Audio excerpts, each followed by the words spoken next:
Hello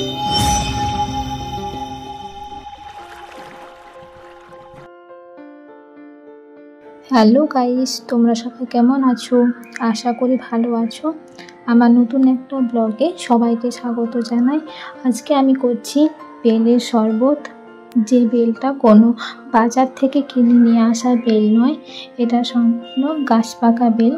এবার বেলের ভেতরের অংশটা বের করে নিচ্ছি। দেখে নিলাম যে বেলের ভেতরে শক্ত অংশটা আছে কিনা, দেখলাম যে নেই, তাই সম্পূর্ণটাই বের করে ফেলছি। যদি কখনো ভেতরে শক্ত অংশ থাকে তাহলে ওটা বের করে দেবে, আর নইলে বেলের শরবতটা তেতো হয়ে যায়। এবার একটু মাখিয়ে নিচ্ছি। এবার অল্প পরিমাণে জল নেব যাতে মাখাতে সুবিধে হয়। জল নেওয়ার পর আবার একটু মাখিয়ে নিলাম। মাখিয়ে নেওয়ার পর পরিমাণ মতো এবার জল দিয়ে দিচ্ছি।